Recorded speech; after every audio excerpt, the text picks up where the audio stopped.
আসসালামু আলাইকুম। বিলকিস কিচেন ব্লগের পক্ষ থেকে আপনাদের স্বাগতম। চটপটি এমন একটি খাবার যা সবাই পছন্দ করে। চটপটি বানানো খুবই সহজ, তবে সঠিক নিয়মে যদি চটপটি না বানানো হয় তাহলে চটপটির স্বাদটা বাইরের দোকানের মতো আসে না।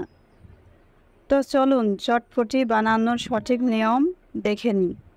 এর সাথে আমি চটপটির টকটাও বানানো আপনাদের দেখাই দেব।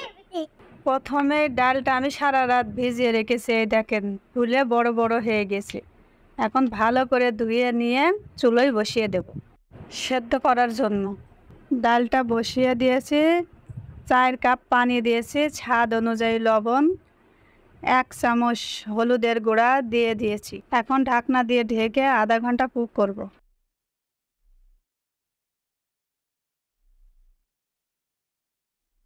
30 মিনিট পর এই যে দেখেন ডালটা সিদ্ধ হয়ে গেছে। এখন চুলাটা বন্ধ করে দেব।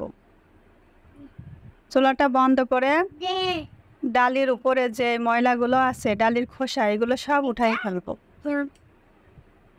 এগুলো ভালোভাবে সব খোসাগুলো উঠাই নিতে হবে। এই যে ডালের খোসাগুলো সব উঠাই নিয়েছি। আগে 2টা আলু সেদ্ধ করে রেখেছিলাম। এখন চটপটির ডালের মধ্যে আলু 2টা ভেঙে ভেঙে দিয়ে দেব। এরপর চটপটি রাঁধুনি মশলা দিয়ে দেব।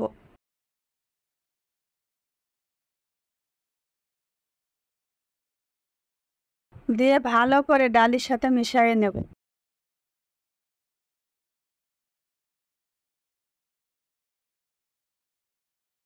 এভাবে 2 মিনিট জ্বালাবো, মানে বলকটা আসলেই চটপটি হয়ে যাবে।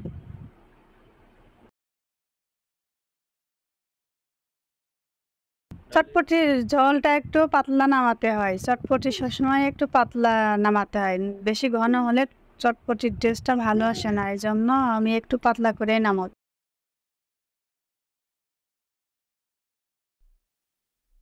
কারণ ডালটা ঠান্ডা হলে এমনি ঘন হয়ে যায়, এই জন্য একটু পাতলা করে নামাও। এখন চটপটিটা হয়ে গেছে। তেঁতুলের টক বানানোর জন্য হালকা গরম পানি দিয়ে 10 মিনিট তেঁতুল ভিজিয়ে রেখেছি। এ পর্যায়ে একটা লেবুর রস দিয়ে দেব। লেবুর রসটা দিলে তেঁতুলের টকটা ভালো একটা ফ্লেভার আসবে, খেতেও ভালো লাগবে। এখন হাত দিয়ে ভালো করে মেখে নেব। হাত দিয়ে ভালো করে চটকিয়ে নেব। এরপরে একটু পানি অ্যাড করে ছেঁকে নিচ্ছি।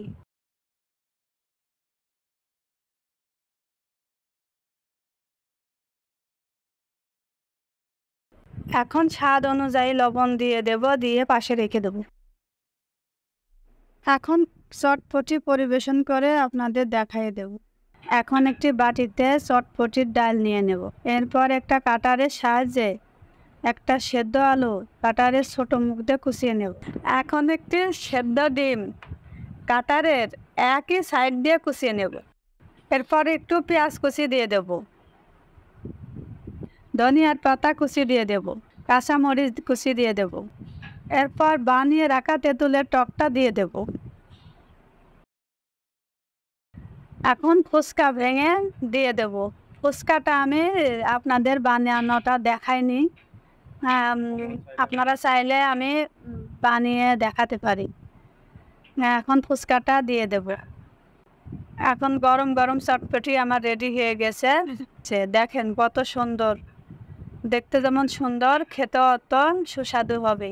আমার এই রেসিপিটি যদি আপনাদের ভালো লাগে লাইক দিন, কেমন হয়েছে কমেন্ট করে জানায়েন, আর সাবস্ক্রাইব করে আমার পাশেই থাকেন নতুন নতুন ভিডিও দেখার জন্য। আজ এখানে শেষ করছি। আল্লাহ হাফেজ।